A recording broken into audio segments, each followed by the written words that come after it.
Good morning, it's 5 a.m. right now, and I'm awake this early because I have to catch flight back to my base place, Hyderabad.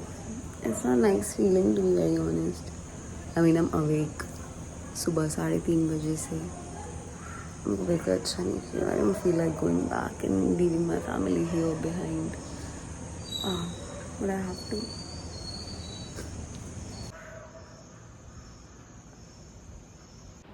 और ये part मेरे लिए हमेशा बहुत emotional रहता है. घर से जाने से पहले मैं हमेशा एक नोट लिखती हूँ मेरे भाई के लिए, so that he stage motivated and feel loved.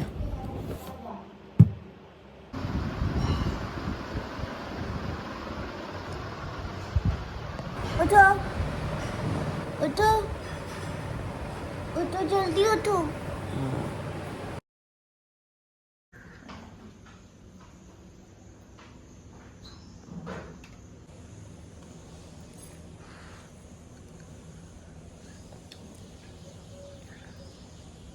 क्या करो मुझे. बाय. बंद कर लो. और वही हमेशा का रोना धोना. चाहे जितना सोच लूँ कि इस बार नहीं रोऊंगी, पर फिर भी आंसू निकल आते हैं. ये तो मेरी शॉर्ट टर्म विदाई हमेशा ही रहती है, और 4 आंसू निकल जाते हैं. कितना भी सोच लूँ कि इस बार नहीं रोऊंगी, पर फिर भी हो जाता है यार.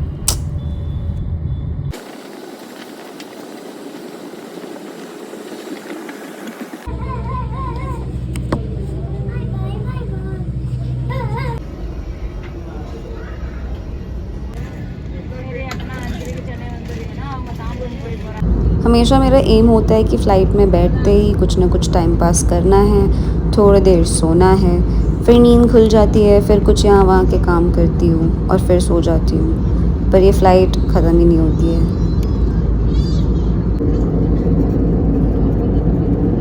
थोड़ी देर बादल वगैरह देखा, और फिर उसके बाद मैंने थोड़ी सी किताब पढ़ी, और उसके बाद अनाउंसमेंट हो गई that I am reaching Bangalore.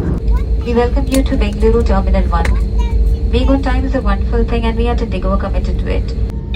Bangalore land होते ही मुझे याद आया कि जब मैं घर जा रही थी उसके पहले मुझे एक भैया सिग्नल दे रहे थे ना, जो मेरे पिछले वाले व्लॉग में था. वही सेम भैया अपनी पूरी टीम लेके इस बार मुझे बैंगलोर एयरपोर्ट पे लेने आ गए. पर लेओवर होने की वजह से मैंने पहले सोचा कुछ खा लेती हूँ क्योंकि मैं भूखी हूँ. और फिर खाते खाते मेरी नज़र एक क्यूट से लड़के पे पड़ी, और वो काफ़ी क्यूट था. Here is small glimpse of him. और वेट करते करते एक अनाउंसमेंट होती है कि मेरी फ़्लाइट हो गई है डीले, और फिर से मैं क्लूलेस कि अब क्या करूँ. इट इज़ डीलेड और कुछ करने को है नहीं खास. मैंने अभी बर्गर खाया था और मैंने सोचा था कि अभी मैं जाके हाथ धो लेती हूँ, बट मैं जा नहीं पा रही. लाइक मैंने ऐसे सैनिटाइज़र तो लगा लिया, तो मैं जा नहीं पा रही हूँ क्योंकि मेरे को ऐसा आदत है कि अगर हमको हाथ धोते होने जाना है तो मेरे को अपना सामान किसी को बोलना होगा कि देखे, क्योंकि अगर मैं किसी को अपना सामान देखने नहीं बोलती हूँ, सारा सामान लेके हैंड वॉश करने जाती हूँ, तो मेरा मन नहीं करता हैंड वॉश करने का. तो अभी मैं सोच रही हूँ कि जैसे ही मैं अपने गेट के पास जाऊँगी तो वही ऑन द वे अगर वॉशरूम होगा तो मैं वहाँ पे हैंड वॉश कर लूँगी. तब तक मेरा सामान कोई नहीं लेगा, तब मैं हैंड वॉश नहीं करूँगी. As simple. And my connecting flight to Hyderabad. ये फ़्लाइट ख़त्म काहे नहीं हो रही है बे. एक तो फ़्लाइट डीले, और हमारे सामने ये फ़्लाइट में से कचरे निकाल रहे. मतलब शर्म और हया तो है ही नहीं इन्हें. बोर्डिंग शुरू हो गई, मेरे सांस में सांस आ गई, और मैंने सोचा ऊपर जाते ही मैं सबसे पहले सो जाऊंगी. ऊपर जाते ही मैंने खुद को सेट किया, और जैसे ही सोने की तैयारी की, बाजू में बैठे अंकल ने बहुत गंदी वायु का प्रवाह छोड़ा और मेरा मूड ख़राब हो गया. मूड तो ख़राब था ही, पर हमेशा अपनी मोहब्बत का सिग्नल देते हुए भैया मुझे फिर दिख गए, जिनको मैंने बोला इस बार पक्का मैं आपको हैदराबाद में मिलूँगी. और ये कहते कहते मैंने उनसे अलविदा ले लिया और मैं निकल पड़ी हैदराबाद की ओर.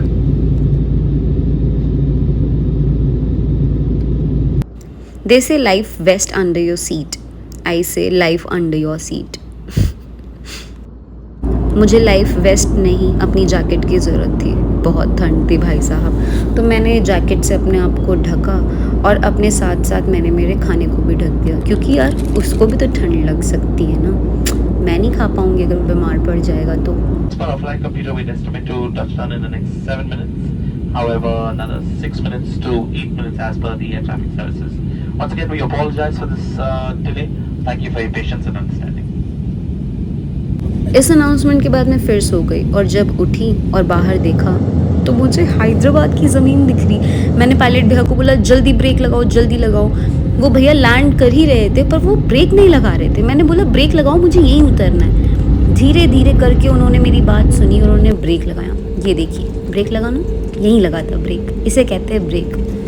फिर ब्रेक लगते ही ये भैया मुझे दिख गए, सिग्नल वाले। मैंने कहा कसम खुदा की मैं इस बार आपके साथ ज़रूर चलूँगी और आपकी मोहब्बत को ठुकरा के नहीं जाऊँगी। इनके चेहरे पे जो मुस्कान आई थी मेरे ये स्टेटमेंट के बाद, उसने मेरे दिल को खुश कर दिया था।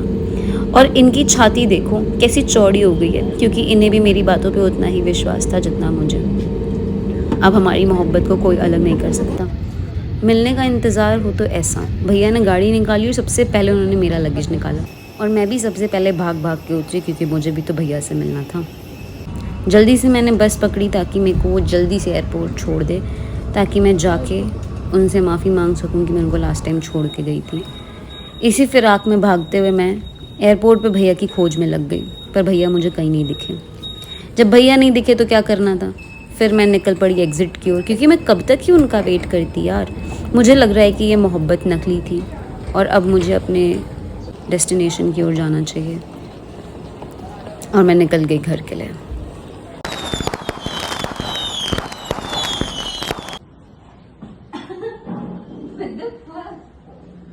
ये क्या है यार, क्या है यार ये? इतनी शर्मिंदगी हो रही है मुझे। दिखाओ कैसा, कैसी शर्मिंदगी दिखती है तुम्हारे चेहरे पे।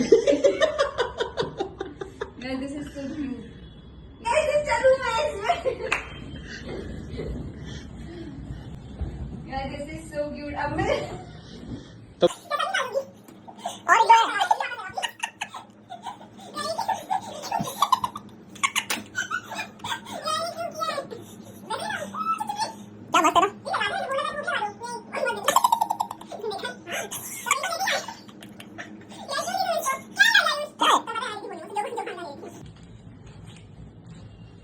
यार कितनी मेहनत करवाए हो, अभी तो आई हूँ।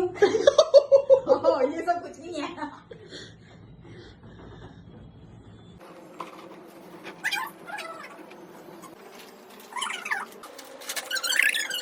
गैस भी करती हो, क्या हो सकता है इसमें? कुछ मग टाइप कुछ होगा, खोल देखते हैं। इसमें क्या होगा? परफ्यूम। ऐसे रुको, जस्ट गैस किया है मैंने। कितनी तेज हूँ यार मैं। For her, very good. तो पसंद थोड़ी देखे आएंगे। उसको तो किम ही लगती हूँ मैं, उसको तो किम ही लगती हूँ मैं। बच्ची हूँ मैं, रख देती हूँ अपने बेबी को बनाऊंगी।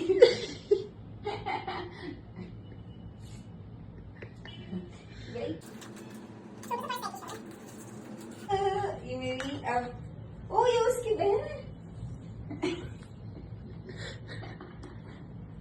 अब ये मेरी घर की चाबी में लगेगा, वैसे मेरे घर की चाबी की